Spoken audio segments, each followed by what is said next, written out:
Halo pemirsa, kita berjumpa di segmen Sindo News 5, ruang bincang yang bukan sekedar menyampaikan berita, tapi juga mengajak kita semua berpikir lebih dalam tentang apa yang sedang terjadi di negeri ini. Pemirsa, 5 peristiwa besar hari ini menggambarkan wajah kompleks kehidupan berbangsa.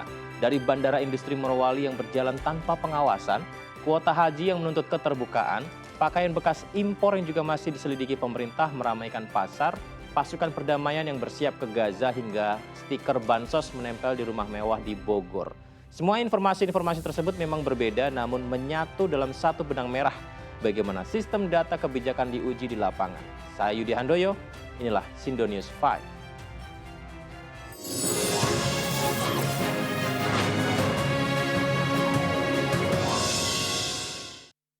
Pemirsa, bandara di kawasan industri Morowali beroperasi tanpa bea cukai dan juga imigrasi. Kok bisa ya? Padahal sejak 2014 pintu udara ini berjalan sendiri dan tanpa pengawasan negara. Informasi kami dapatkan 2019 pemirsa, sudah ada dari tahun 2019.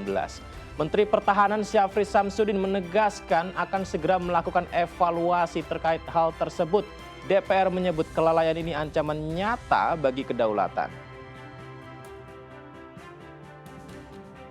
Bandara Morowali, negara di dalam negara, itu adalah judul kami. Pesawat mendarat, pintu terbuka, orang dan barang bebas keluar masuk ke dalam Indonesia. Tanpa paspor, tanpa bea cukai, fenomena yang menyakitkan, memalukan, menyingkap rapuhnya kontrol atas ruang udara. Sorotan publik kini tajam, tidak ada bandara boleh berdiri tanpa negara. Kedaulatan bukan sekedar kata, melainkan batas yang benar-benar harus dijaga.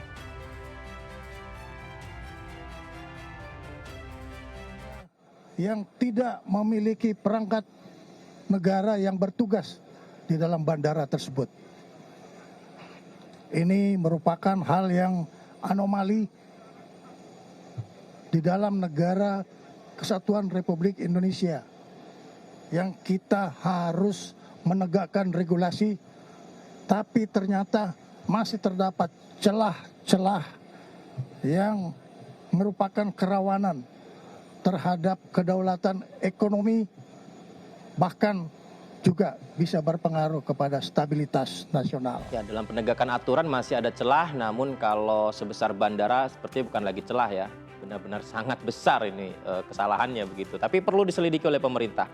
Sementara itu pemirsa, Komisi 8 DPR mendesak keterbukaan penuh soal kontrak layanan haji. Tujuannya jelas, akuntabilitas agar kuota tidak terbuang. Menteri Haji merespon dengan janji percepatan logistik, transportasi udara lebih awal dan tim akomodasi segera diterjunkan ke Arab Saudi. Jemaah berangkat, hotel di Mekah dan Madinah siap menampung. Pemerintah memastikan 111 kali layanan makan untuk haji 2026. Kuota disebut fleksibel, di mana di balik angka itu kepercayaan publik harus bisa dijaga, dipertaruhkan kepercayaan publik. Transparansi bukan sekedar laporan, melainkan jaminan ibadah suci berjalan tanpa gangguan. Disampaikan kepada Ibu sekalian bahwa kuota itu bukan angka mati, artinya tahun ini mungkin berkurang, tahun depan bisa naik, berfluktuasi sesuai dengan pendaftarannya masing-masing. Kemudian dalam waktu 2 hari, 3 hari ini akan tim layanan hotel catering kami akan segera ke Saudi untuk mengkasbiat beberapa tempat di sana. Dari menjaga bandara kemudian haji, kali ini berikutnya kita bicara soal thrifting, pakaian bekas impor yang kembali jadi sorotan. Bea Cukai menegaskan akan mencegat di pelabuhan. Menteri Keuangan Purbaya Yudi Sadewa menyiapkan investigasi membongkar praktik nakal impor ilegal. Ini adalah aktivitas jual beli pakaian bekas yang kemudian disebut thrifting ilegal, pintu masuk yang bocor. Kontainer dibongkar, pakaian bekas menumpuk, pasar thrifting ramai pembeli.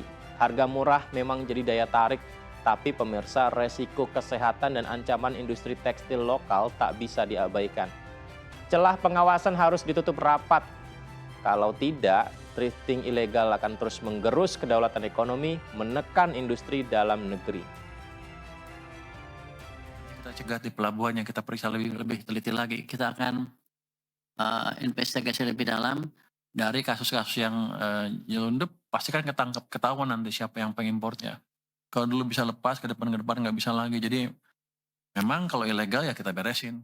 Ya, semoga kalau dikawal ketat, industri konveksi Indonesia lokal ini semakin maju dan semakin berkembang ya. Ke informasi lain, pemirsa Indonesia bersiap mengirim 20.000 personil TNI ke Gaza. Pasukan ini dipimpin Jenderal Bintang 3, lengkap dengan brigade komposit, kesehatan, konstruksi, bantuan mekanis. Latihan perang digelar, drone terbang, ledakan simulasi, pasukan masuk. 2 kapal rumah sakit dengan helikopter juga disiapkan. Presiden Prabowo Subianto sudah berbincang dengan mitra internasional menegaskan komitmen untuk menjaga perdamaian. Kehadiran pasukan perdamaian Indonesia ini menjadi simbol solidaritas bangsa. Di tengah luka yang masih menganga, luka kemanusiaan, Indonesia menulis peran baru di panggung sejarah untuk membuktikan bahwa kepedulian Indonesia menjadi yang utama.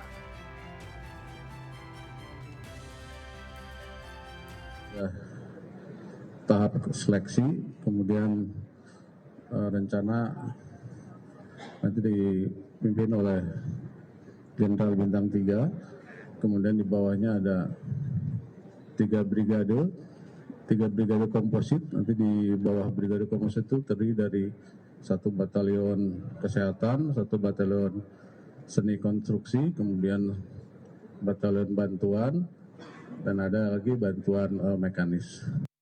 Ya, Gaza Palestina jelas sangat layak untuk diberikan bantuan ya. Tapi kalau informasi berikut ini dipertanyakan bantuannya layak atau tidak. Video viral dari Ciumas Bogor memperlihatkan petugas dinas sosial memasang stiker penerima bansos dengan mobil mewah, rumah mewah di garasi.